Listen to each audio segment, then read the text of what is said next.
The morning sun cast long shadows across the Naval Special Warfare Training Facility in Coronado, California. Sarah Martinez adjusted her gear one final time before stepping through the gates that would either make or break her military career. At 26, she had already proven herself in the Army Rangers, but this was different. This was SEAL training, and she was about to become the first woman to attempt the grueling program alongside the elite maritime warriors. The facility buzzed with activity as candidates prepared for another day of hell. Sarah had arrived 2 weeks early to observe and prepare mentally for what lay ahead. She had watched dozens of men ring the bell and quit, their dreams of becoming SEALs shattered against the rocks of impossibly high standards. Now it was her turn to face the same crucible that had forged America's most elite fighting force. Commander Jake "Razor" Sullivan stood at the edge of the training compound, his weathered face betraying nothing as he watched the new candidate approach. At 42, Sullivan had seen thousands of hopefuls come and go. He had been skeptical when the Navy brass informed him that a woman would be joining his program. Not because he doubted women's capabilities in combat, but because he knew the specific demands of SEAL training pushed even the strongest men to their absolute limits. Sarah's military record was impressive.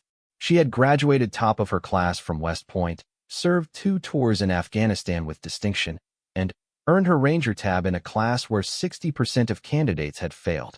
Her marksmanship scores were exceptional, her physical fitness tests consistently maxed out, and her psychological evaluations showed the kind of mental toughness that couldn't be taught. On paper, she was exactly what the SEALs looked for in a candidate. But paper meant nothing here. The other candidates had already formed their initial impressions. Most were curious rather than hostile, though a few made no effort to hide their skepticism. Marcus "Tank" Rodriguez, a former college football player from Texas, had been vocal about his doubts during the preliminary briefings. He wasn't cruel about it, but he genuinely believed that allowing women in SEAL training was a political decision that would ultimately compromise the program's standards. "Look, I got nothing against women in the military," Tank had explained to his roommate the night before. "My sister's a Marine, and she's tougher than half the guys I know. But this is different. We're talking about carrying a wounded teammate through surf while under fire, or hauling 200 pounds of gear up a cliff face. It's just basic biology." His roommate, David Chun, a quiet former Navy nuclear technician, had listened without comment. Chun had learned long ago that action spoke louder than opinions, and he was more interested in seeing what the new candidate could actually do than in debating theoretical capabilities. Sarah was well aware of the doubts surrounding her presence. She had faced similar skepticism throughout her military career and had long ago stopped trying to convince people with words. Her strategy was simple: show up, work harder than everyone else, and let her performance speak for itself. She had no interest in being a symbol or proving a point about women in combat. She was here because she wanted to be a SEAL, period. The first few days of training were a blur of physical assessments, medical evaluations, and administrative processing. Sarah found herself under constant observation, not just from the instructors, but from her fellow candidates. Every push-up was counted more carefully, every run time scrutinized more closely. She understood that this came with the territory of being first, and she was determined not to give anyone ammunition to use against her. Instructor Chief Petty Officer Mike "Bulldog" Patterson had been assigned as Sarah's primary evaluator. A 20-year SEAL veteran with deployments spanning 3 continents, Patterson had a reputation for being brutally fair, but impossibly demanding. He had trained hundreds of SEALs over his career and had developed an almost supernatural ability to identify who had what it took to make it through the program. Patterson's initial assessment of Sarah was cautiously optimistic. Her physical scores were solid, though not exceptional by SEAL standards. What impressed him more was her attitude and work ethic. While other candidates complained about the early wake-up calls or the quality of the food, Sarah simply got on with the job. She was among the first to volunteer for extra duty and the last to show any signs of fatigue during the endless physical training sessions. The real test came during the 3rd week when the class began combat training. This was where theoretical knowledge met practical application, and where many promising candidates discovered that they weren't cut out for the realities of warfare. The training was designed to simulate the stress and chaos of actual combat, while teaching the specific skills that SEALs would need in the field. Chief Patterson stood before the assembled candidates in the combat training facility, a converted warehouse filled with obstacles, targets, and training equipment. The morning lesson would focus on hand-to-hand combat and weapons disarmament techniques. These skills were essential for SEALs, who often operated in environments where gunfire wasn't an option and silent neutralization of threats was required. Combat is unpredictable, Patterson began, his voice carrying easily across the room. You might find yourself in a situation where your weapon malfunctions, where you're out of ammunition, or where close-quarters combat is the only option. Today we're going to work on techniques that could save your life or the lives of your teammates. The class began with basic defensive moves and progressed to more complex techniques. Sarah threw herself into the training with typical intensity, practicing each movement until it became muscle memory. She had studied martial arts since childhood and had continued training throughout her military career. While she wasn't the largest or strongest candidate in the class, her technique was precise and her understanding of leverage and momentum was sophisticated. Tank Rodriguez, despite his earlier skepticism, found himself partnered with Sarah for several exercises. He was surprised by her skill level and the power she could generate despite her smaller frame. During one drill where they practiced defending against chokeholds, Sarah's counterattack was so swift and effective that Tank found himself on the ground before he fully understood what had happened. "Damn," he said, getting back to his feet and rubbing his shoulder. "Where did you learn that?" "Same place you learned to tackle quarterbacks," Sarah replied with a slight smile. "Practice." The comment broke some of the tension that had existed between them, and Tank began to see Sarah less as a political statement and more as a fellow warrior who happened to be female. This shift in perspective was gradual but significant, and it began to influence the attitudes of other candidates as well. As the weeks progressed, the training became increasingly demanding. Sleep deprivation was used as a tool to test mental resilience, and the physical challenges grew more extreme with each passing day. The infamous Hell Week loomed on the horizon, a 5-day period of almost continuous training that would eliminate roughly half of the remaining candidates. Sarah's performance remained consistently strong, though she faced challenges that her male counterparts didn't encounter. The physical standards hadn't been adjusted for her presence, which meant she had to work harder than most to meet the same benchmarks. During ocean swims in the frigid Pacific, her smaller body mass made her more susceptible to hypothermia. In strength-based challenges, she had to rely on technique and determination to compensate for differences in raw power. But she also had advantages that became apparent over time. Her attention to detail was exceptional, and she rarely made the small mistakes that could derail a mission. Her pain tolerance was remarkably high, and she showed an ability to maintain focus and decision-making capability even under extreme stress. Most importantly, she demonstrated the kind of selfless teamwork that was essential in special operations.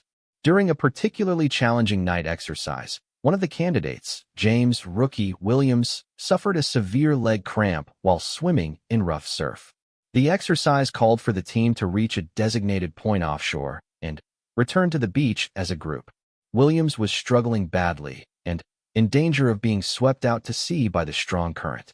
Without hesitation, Sarah broke from her position and swam to Williams' aid. Tank, who was nearby, joined her in helping the struggling candidate back to shore. The three of them finished the exercise well behind the rest of the group, which meant additional physical punishment for the entire class according to SEAL tradition. Later that night, as the exhausted candidates cleaned their gear, Williams approached Sarah privately. "Thank you," he said simply. "I don't know if I would have made it without your help." "That's what teammates do," Sarah replied. "You would have done the same for me." Chief Patterson had observed the entire incident from a patrol boat offshore. Such moments of selflessness under pressure were exactly what he looked for in potential SEALs. The fact that Sarah had acted without hesitation to help a struggling teammate, even knowing it would cost her personally, told him more about her character than any written evaluation could capture. As Hell Week approached, the class had already shrunk from its original size of 48 candidates to 27. The pressure was mounting on everyone, but Sarah felt additional weight from the knowledge that her failure wouldn't just represent a personal setback. It would be seen by some as proof that women weren't capable of meeting SEAL standards, potentially affecting future opportunities for other women. This external pressure was something she tried to ignore, but it was always present in the back of her mind. During quiet moments, usually late at night when exhaustion made it harder to maintain her mental defenses, she sometimes wondered if she was fighting not just for her own dreams, but for the dreams of women she had never met. The night before Hell Week was to begin, Commander Sullivan addressed the remaining candidates. His speech was brief and to the point, as was his style. He reminded them that the next 5 days would test everything they thought they knew about their own capabilities. He warned them that the majority would not complete the week, and that there was no shame in recognizing one's limits. What we do in the teams isn't for everyone, Sullivan said. It requires a special kind of person, someone who can operate effectively when everything has gone wrong, when you're cold, wet, tired, and scared. Someone who will put the mission and their teammates above their own comfort or safety. Over the next 5 days, you'll discover whether you're that kind of person.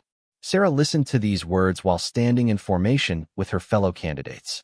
She felt the familiar mix of nervousness and excitement that came before any major challenge. She had prepared for this moment for years, both physically and mentally. Whatever happened over the next 5 days would determine whether her dream of becoming a SEAL would continue or come to an abrupt end. That night, as she lay in her narrow bunk listening to the sound of waves crashing against the shore, Sarah reflected on the journey that had brought her to this point. She thought about her childhood in New Mexico, where her father had taught her to hunt and fish and treat firearms with respect. She remembered her mother's quiet strength and determination, qualities that had shaped Sarah's own approach to challenges. She thought about her time at West Point, where she had first seriously considered a career in special operations. She remembered the Ranger instructors who had pushed her beyond what she thought possible, and the teammates who had become like family during deployment in Afghanistan. All of those experiences had led to this moment, this test that would define the next phase of her military career. Tomorrow, Hell Week would begin, and she would face challenges that would push her to the very edge of human endurance. But tonight, for just a few hours, she could rest and gather her strength for the ordeal ahead. As sleep finally claimed her, Sarah's last conscious thought was a simple promise to herself. Whatever happened over the next 5 days, she would not quit. Hell Week began at exactly 0100 hours on a Monday morning with the sound of gunfire and explosions that shattered the pre-dawn silence. Sarah jolted awake from the few hours of sleep she had managed to grab, her heart racing as instructors stormed through the barracks shouting orders and setting off smoke grenades. This was the traditional start to the most grueling 5 days in military training, designed to shock candidates out of any comfort zone they might have established. Move, move, move. Chief Patterson's voice cut through the chaos as candidates stumbled from their bunks, grabbing gear and trying to orient themselves in the artificial fog that filled the barracks. You have 30 seconds to be outside in full gear, or the whole class pays. Sarah had prepared for this moment by keeping her gear organized and easily accessible. While some candidates fumbled in the dark, she was dressed and equipped within 20 seconds, muscle memory from years of military service guiding her movements. She was among the first candidates outside, standing at attention in the cold Pacific air while explosions continued to detonate around the training facility. The psychological warfare was immediate and intense. Instructors moved through the formation of candidates like predators, looking for signs of weakness or hesitation. They shouted conflicting orders, demanded impossible physical feats, and created an atmosphere of controlled chaos that mimicked the stress of actual combat operations. "You think this is hard?" Instructor Chief Martinez screamed at the formation. "This is nothing. In 6 months, you might be operating behind enemy lines with no backup, no support, and no way home except through the enemy. If you can't handle a little noise and confusion, ring the bell now and save everyone's time." The infamous bell sat on a post nearby, a gleaming brass reminder that escape from this torment was just a few steps away.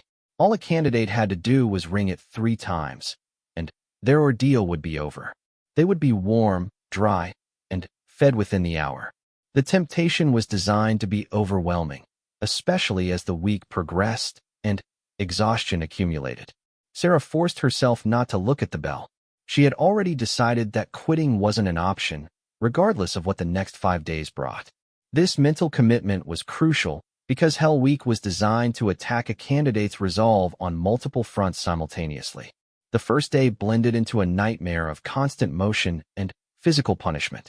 The candidates were subjected to endless physical training sessions, ocean swims in frigid water, and boat races where the losing team faced additional punishment. Sleep was virtually non-existent, with candidates getting perhaps an hour of rest at a time before being awakened for the next evolution. During one particularly brutal session on the beach, the class was ordered to carry heavy logs above their heads while running in soft sand. The logs weighed over 200 pounds and required 6 candidates working together to manage them effectively. Sarah found herself grouped with 5 larger men, including Tank Rodriguez and David Chun. The physical disparity was immediately apparent. While Sarah contributed everything she could, the other 5 men were carrying more than their proportional share of the weight. After 20 minutes of this torture, with the instructors screaming insults and threats, Tank was beginning to show signs of serious fatigue. "I can't hold this much longer," he gasped, his face red with exertion. Sarah made a quick decision that would be remembered long after Hell Week ended. She positioned herself at the center of the log where the weight was distributed most efficiently and began calling out a rhythm that helped the team coordinate their movements. Left, right, she chanted, her voice cutting through the exhaustion and confusion. "Stay together, stay strong. We've got this." Her leadership in that moment helped the team maintain their pace when other groups were faltering. More importantly, it demonstrated to her teammates that leadership wasn't about physical size or gender, but about the ability to think clearly under pressure and inspire others when they were ready to give up. Chief Patterson observed this interaction with interest. He had seen many candidates try to compensate for physical limitations through technique or teamwork, but Sarah's approach was particularly sophisticated. She understood instinctively that SEAL operations succeeded or failed based on the ability of small teams to function as a single unit, and she was already demonstrating that capability. The second day brought new challenges as sleep deprivation began to take its toll. Candidates were making simple mistakes that would be unthinkable under normal circumstances. During a weapons cleaning exercise, several candidates assembled their rifles incorrectly. In a navigation course through the base, others became completely disoriented despite following familiar routes they had traveled dozens of times. Sarah felt the effects of exhaustion as much as anyone, but she had learned techniques for maintaining focus despite fatigue during her previous military training. She forced herself to slow down and think through each task methodically, checking and double-checking her work before declaring it complete. This attention to detail served her well as instructors looked for any excuse to eliminate candidates. The psychological pressure intensified as well. Instructors began targeting individual candidates for special attention, probing for psychological weak points that might cause someone to quit. Sarah knew her turn would come, and she prepared herself mentally for whatever they might throw at her. It came during the third day, while the class was engaged in surf torture, one of Hell Week's most dreaded evolutions. Candidates were required to lie in the frigid Pacific surf, linking arms while waves crashed over them. The water temperature was barely 50 degrees, and the exercise was designed to push candidates to the edge of hypothermia. Instructor Chief Patterson approached Sarah as she lay in the freezing water, her body already showing signs of cold stress despite her best efforts to maintain body heat through isometric exercises. "Martinez," he said, his voice carrying easily over the sound of crashing waves. "You're looking pretty cold there. This would be a good time to ring the bell. No one would blame you. You've already proven that women can make it further than anyone expected."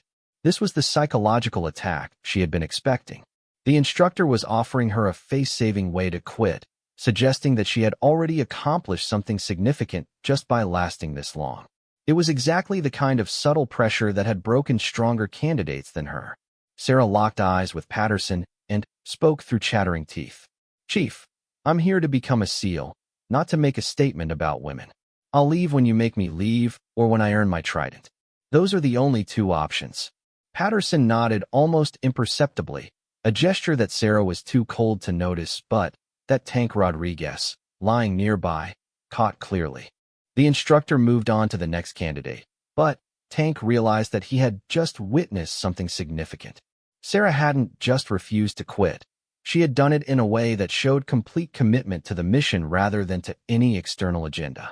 By the fourth day, the class had shrunk to 18 candidates. The Bell had claimed 9 more victims as the accumulated stress of sleep deprivation, physical exhaustion, and psychological pressure proved too much to bear. Those who remained were operating in a semi-conscious state, pushed far beyond normal human limits. During this phase, Sarah's smaller size actually became an advantage in some evolutions.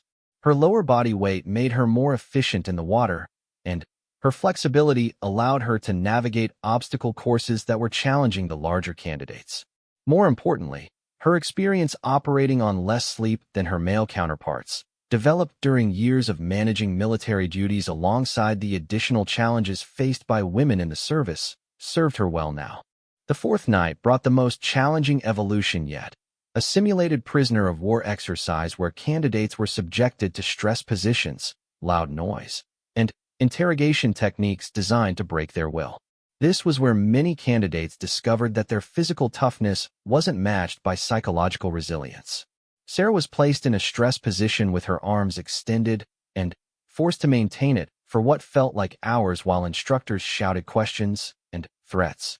The temptation to give up and ring the bell was overwhelming, especially when her body began to shake with exhaustion and her muscles screamed for relief.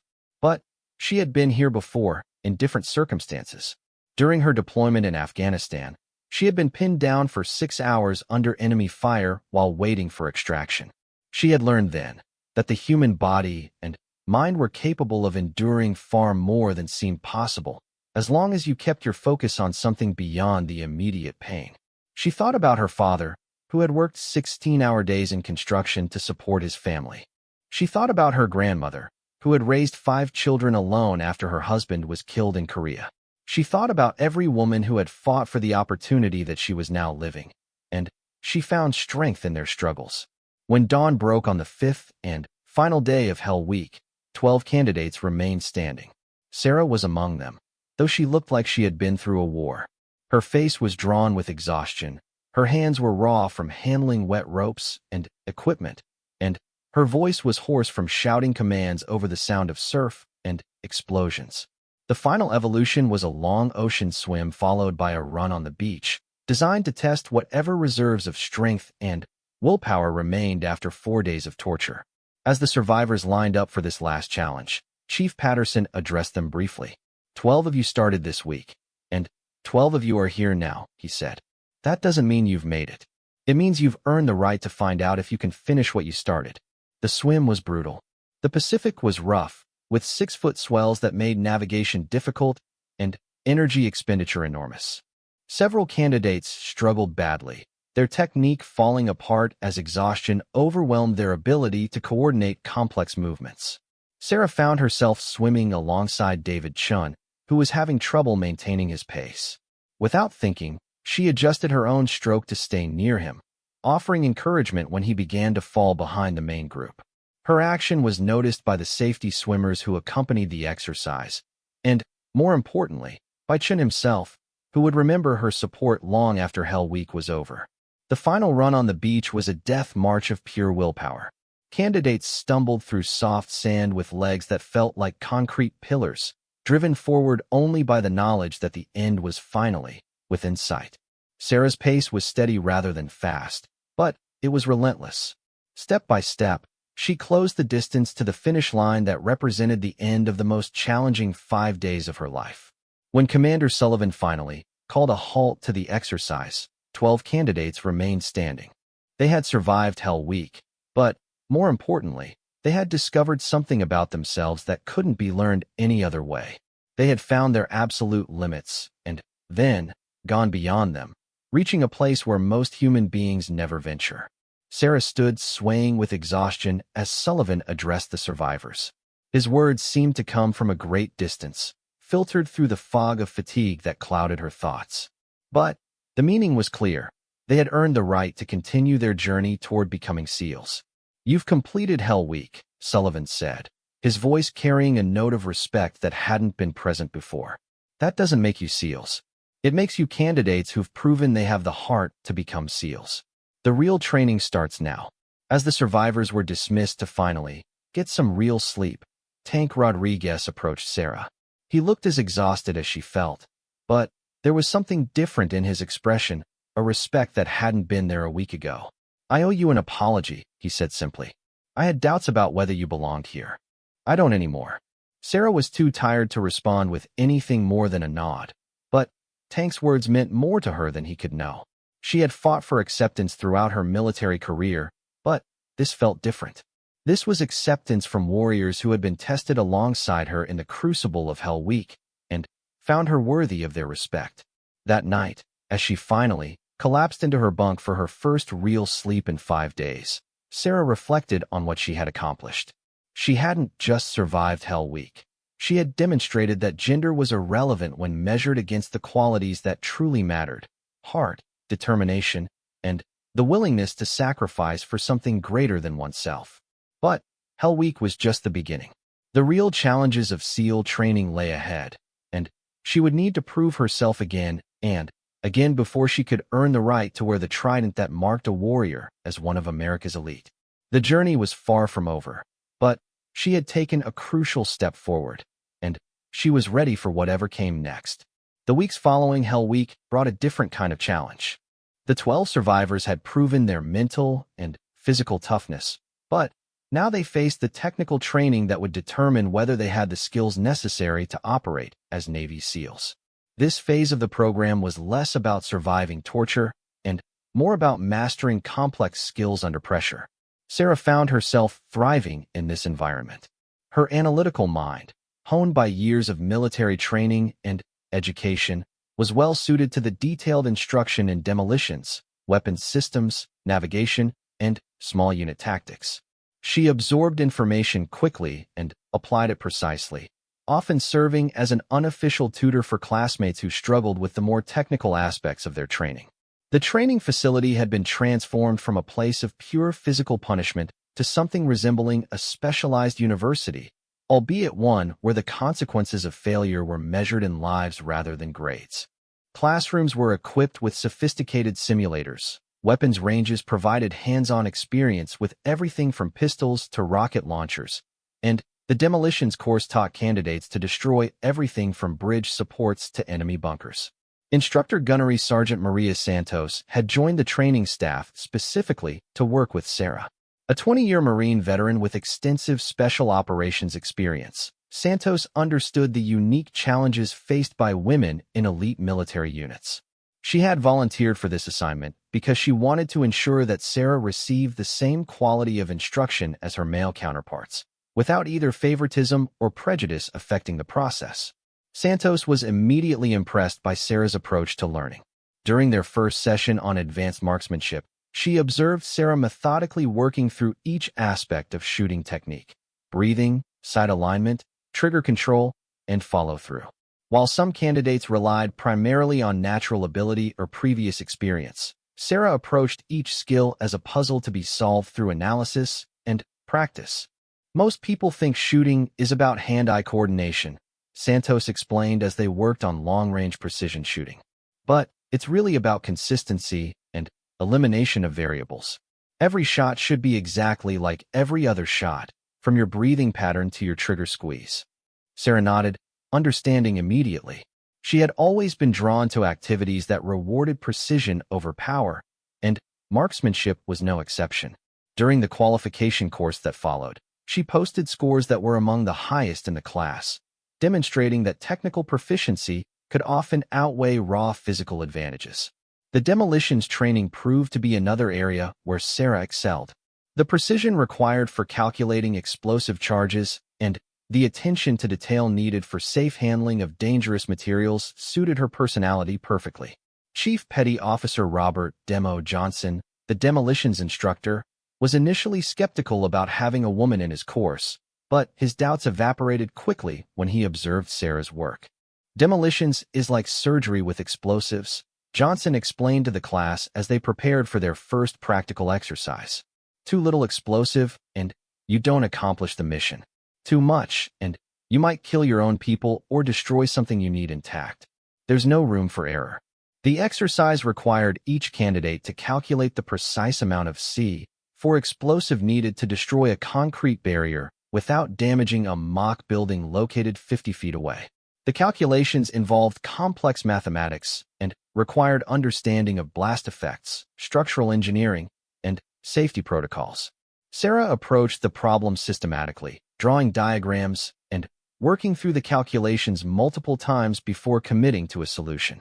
When it came time for the practical demonstration, her charge created exactly the desired effect. The barrier was completely destroyed while the nearby building remained intact. Outstanding work, Martinez, Chief Johnson said afterward, genuine admiration in his voice. That was textbook perfect. Tank Rodriguez, who had struggled with the calculations despite his engineering background, shook his head in amazement. How did you make that look so easy? It's just math, Sarah replied. Break it down into components and solve each part systematically. Her success in the technical aspects of training began to shift the dynamic within the class.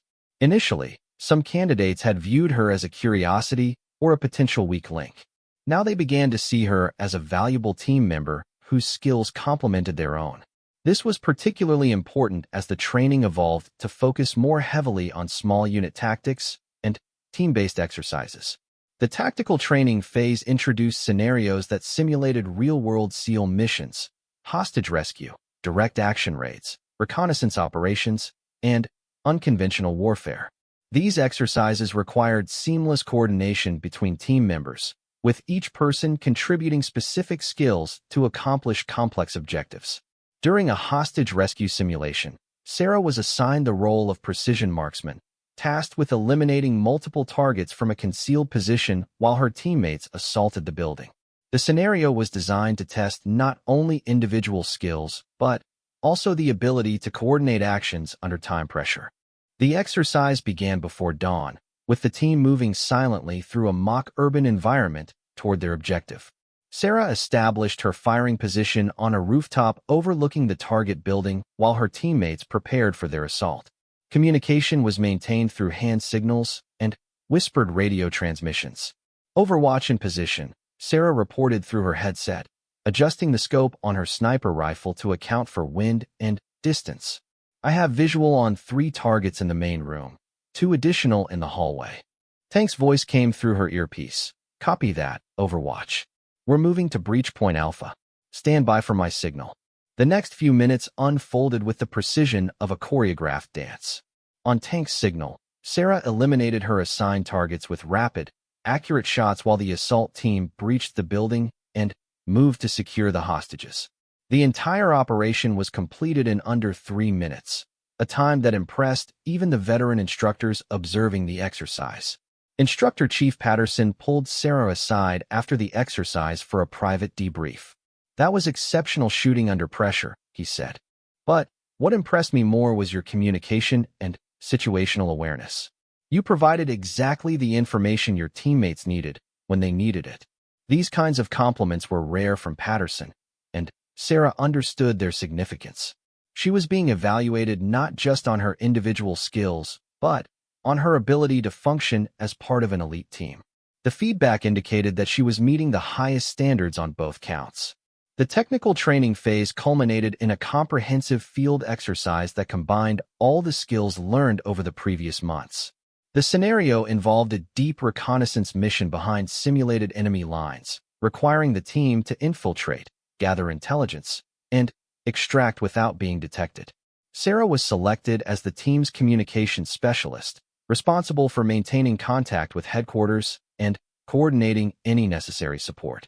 The role required both technical expertise and the ability to make critical decisions under pressure, particularly if communication equipment failed or if the team needed to deviate from the original plan. The mission began with a night infiltration via small boat, navigating through rough seas to reach an insertion point on a hostile coastline. Sarah and Her 5 teammates had to paddle several miles in darkness while avoiding simulated enemy patrols, then establish a concealed base camp from which to conduct their reconnaissance. The physical demands of the mission were significant, but they were overshadowed by the mental challenges. The team needed to remain undetected for 72 hours while gathering detailed intelligence on enemy positions and movements. Any mistake could compromise the mission and result in capture or elimination by the opposing force. Sarah's role as communications specialist proved crucial when the team's primary radio equipment suffered water damage during the infiltration. Working with limited backup equipment and improvised antennas, she managed to maintain intermittent contact with headquarters while troubleshooting the technical problems that threatened to leave the team isolated. "Base, this is Recon Team Alpha," she whispered into her headset during one of the few transmission windows she had managed to establish. "Primary comms are down, switching to backup frequency. Intelligence gathering proceeding as planned." The response from headquarters was brief but reassuring. "Copy, Alpha.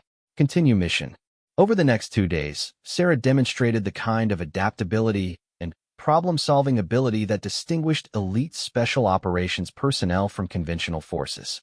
When the backup radio began showing signs of failure, she fabricated replacement parts using materials scavenged from the surrounding area. When atmospheric conditions interfered with radio transmissions, she developed alternative communication methods, including coded light signals and dead drops. Most importantly, she maintained perfect operational security throughout the exercise. Despite the stress of equipment failures and the constant threat of discovery by enemy forces, she never compromised the team's position through careless communication procedures or poor judgment. The mission concluded successfully when the team extracted with their intelligence intact and without having been detected by the opposing force. The debrief that followed was conducted by Commander Sullivan himself, an indication of the importance placed on this particular exercise. "This mission tested every skill you've learned over the past several months," Sullivan began. "Intelligence gathering, communication, stealth, teamwork, and adaptability. Each of you contributed essential capabilities to the mission's success." He paused to look at each team member individually before continuing. "Martinez, your work as communications specialist was particularly noteworthy.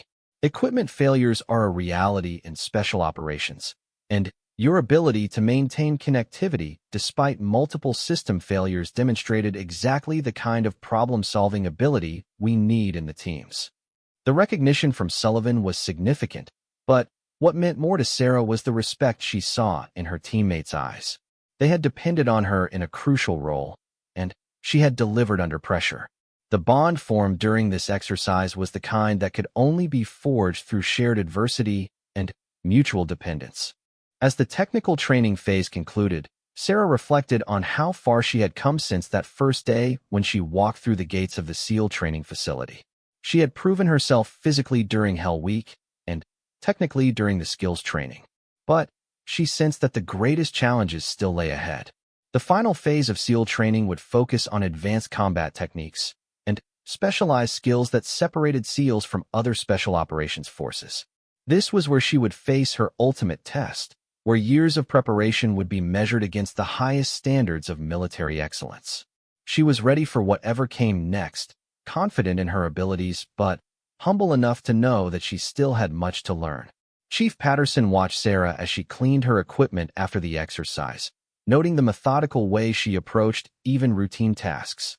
He had trained hundreds of candidates over his career, and he recognized the signs of someone who had the potential to become not just a good SEAL, but an exceptional one. The technical training phase had confirmed what he had suspected since Hell Week. Sarah Martinez had all the qualities necessary to earn her place among America's elite warriors.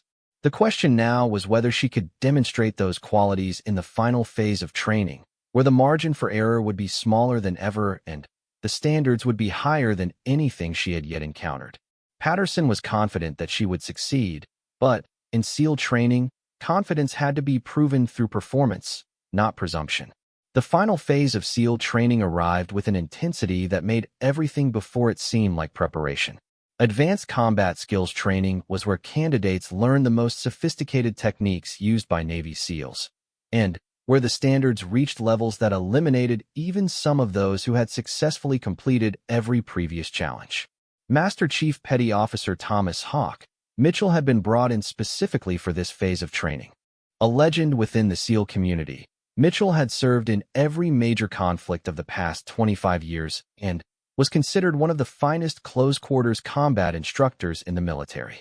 His reputation was built on an uncompromising commitment to excellence and an ability to push students beyond what they thought possible. Sarah stood with the remaining 8 candidates as Mitchell addressed them for the first time.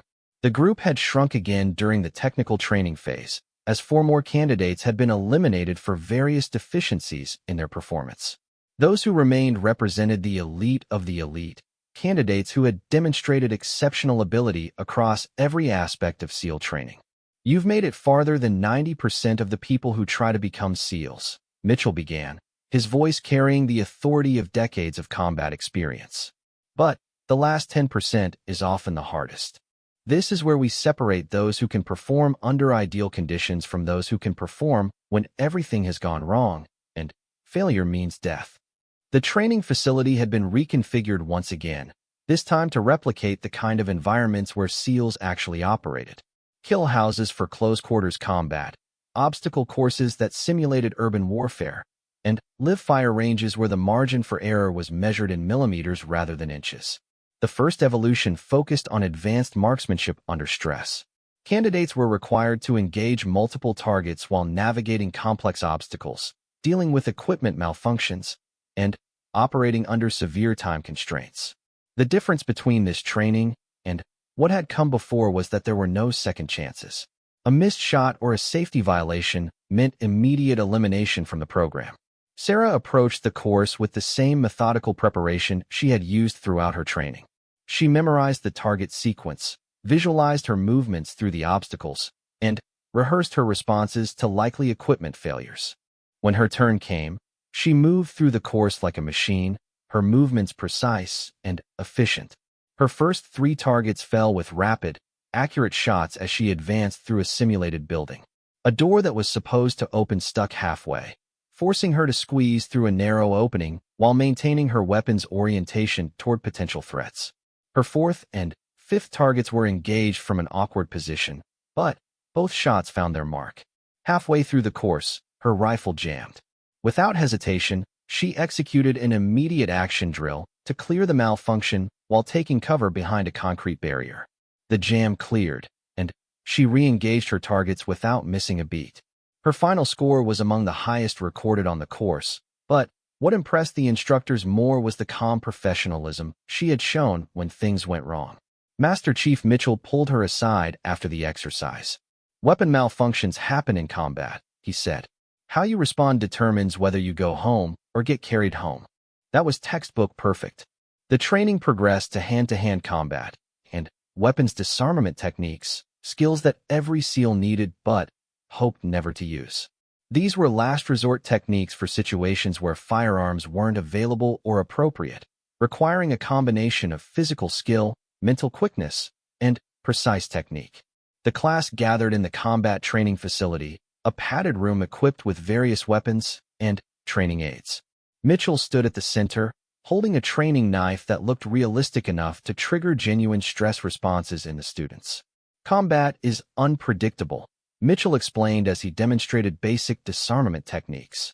"You might find yourself facing an armed opponent when your weapon is empty, damaged, or inappropriate for the situation. These techniques could save your life or the life of a teammate." The training began with basic defensive movements against knife attacks, progressing to more complex scenarios involving multiple attackers or confined spaces. Sarah threw herself into the training with typical intensity, but she quickly realized that this was different from anything she had experienced before. Mitchell's teaching style was unlike that of previous instructors. He didn't just demonstrate techniques. He tested them under realistic conditions that simulated the stress and unpredictability of actual combat. Students were required to execute defensive moves while exhausted, in poor lighting, and against opponents who fought back with full intensity. During one particularly challenging exercise, Sarah was paired against Jenkins, a former college wrestler who outweighed her by nearly 100 pounds. The The scenario called for her to defend against a knife attack while her hands were zip-tied behind her back, simulating capture and interrogation conditions. Jenkins came at her with the training knife, his movements aggressive and realistic. Sarah's response was immediate and devastating. Using her legs and core strength, she executed a technique that sent Jenkins sprawling while simultaneously freeing her hands. In seconds, she had gained control of the training weapon and established a position of dominance. The movement was so fluid and unexpected that several students missed the technical details of what had happened. Mitchell, however, caught every aspect of the technique and was clearly impressed by both its execution and the tactical thinking behind it. "Outstanding," he said simply. That was a perfect example of using an opponent's size and aggression against him. Tank Rodriguez, who had been watching the demonstration, shook his head in amazement. "Where did you learn that?" "Same place I learned everything else," Sarah replied, helping Jenkins to his feet. "Practice." The comment drew laughs from the other students, but Mitchell recognized that there was more to Sarah's abilities than just practice. Her techniques showed a sophisticated understanding of leverage, timing, and psychological warfare that usually took years to develop. She was operating at a level that suggested natural talent refined by extensive training. The advanced combat training culminated in a comprehensive exercise that combined all the skills learned throughout the program. The scenario was a hostage rescue mission in an urban environment, with live ammunition, real explosives, and role players who fought back with paintball weapons that left welts and bruises. Sarah was assigned as the team's point person, responsible for leading the assault on the building where hostages were being held. It was a position of enormous responsibility, requiring split-second decision-making and flawless execution under extreme pressure. The mission began with a detailed briefing and planning session. Intelligence indicated that 6 hostages were being held by an unknown number of terrorists in a 3-story building. The building was surrounded by other structures, limiting approach routes and creating potential for civilian casualties if the operation went wrong. Sarah studied the building plans and intelligence reports with characteristic thoroughness.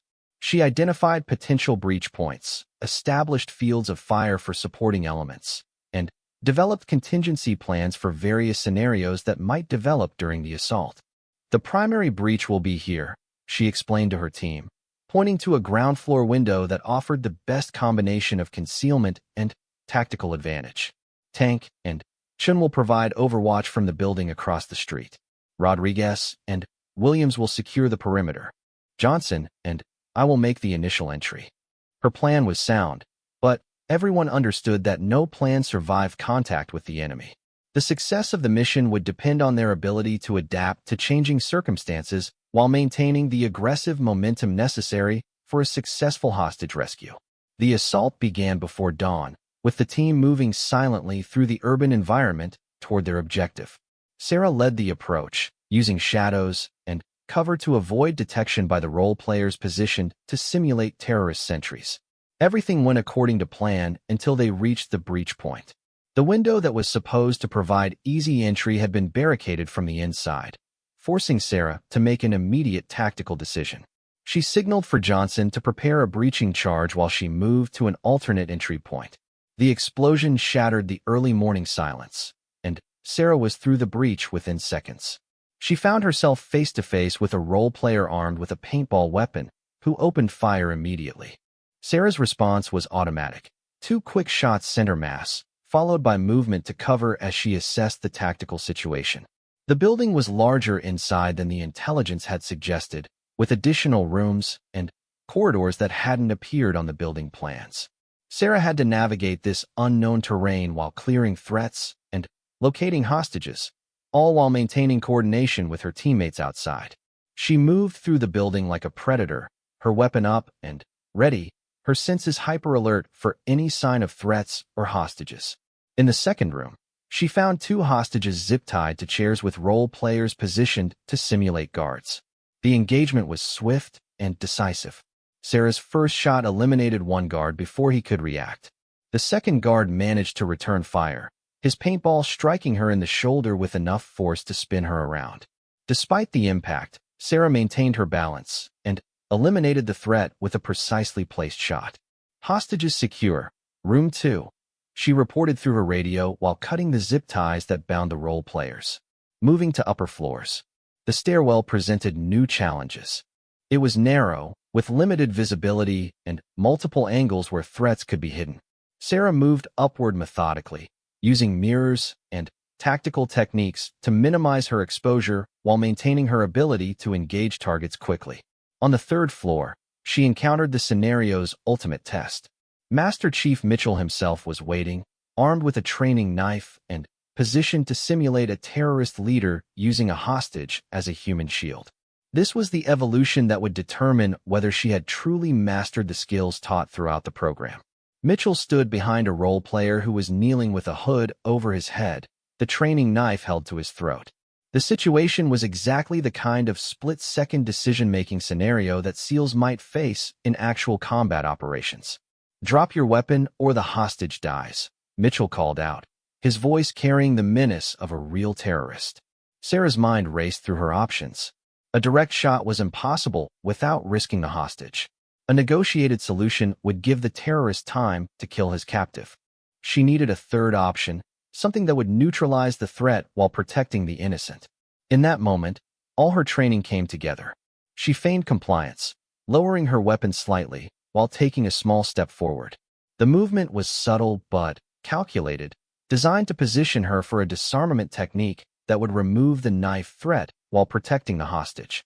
Mitchell, playing his role perfectly, became more aggressive as he sensed victory. "I said drop it." That was the opening Sarah had been waiting for. In one fluid motion, she lunged forward, her left hand deflecting the knife, while her right hand struck Mitchell's wrist with enough force to disable his grip. The training knife clattered to the floor as Sarah established control over the situation. The entire sequence had taken less than 3 seconds, but those 3 seconds represented the culmination of months of intensive training. Sarah had demonstrated not just technical skill, but the kind of tactical thinking and aggressive spirit that defined the SEAL ethos. Mitchell stood up slowly, rubbing his wrist and grinning. "That, gentlemen, is how it's done. Outstanding work, Martinez." The exercise concluded with Sarah and her team successfully securing all hostages and eliminating all threats without sustaining any casualties. The debrief that followed was conducted by Commander Sullivan and included video analysis of every aspect of the mission. "This exercise tested everything we've taught you over the past several months," Sullivan began. "Individual skills, teamwork, decision-making under pressure, and the ability to adapt when plans don't survive contact with reality." He paused to look at each team member before continuing. "Martinez, your leadership during this exercise was exceptional. The disarmament technique you used against Master Chief Mitchell was particularly impressive, not just for its execution, but for your ability to recognize the tactical situation and respond appropriately." As the formal debrief concluded, Mitchell approached Sarah privately. "I've been teaching close-quarters combat for over 20 years, he said. "That disarmament technique was one of the best I've ever seen, and I've seen a lot. You have natural instincts that can't be taught." The praise from Mitchell meant everything to Sarah, but what she valued most was the knowledge that she had proven herself against the highest possible standards. She had faced every challenge that SEAL training could present and had emerged victorious through skill, determination, and the kind of warrior spirit that couldn't be faked or manufactured. 3 weeks later, Sarah Martinez stood with 7 other candidates as Commander Sullivan prepared to award them the coveted SEAL Trident. The ceremony was simple but profound, marking the end of one journey and the beginning of another. She had achieved what many had thought impossible, earning her place among America's most elite warriors through merit and performance rather than politics or symbolism. As Sullivan pinned the trident to her uniform, Sarah thought about all the people who had helped her reach this moment. Her instructors who had pushed her beyond her limits, her teammates who had accepted her as an equal, and her family who had supported her dreams even when they seemed impossible. She was no longer Sarah Martinez, the first woman to attempt SEAL training. She was Petty Officer Martinez, United States Navy SEAL, ready to serve her country wherever and however she was needed. The doubts were over, the training was complete, and The real work was just beginning.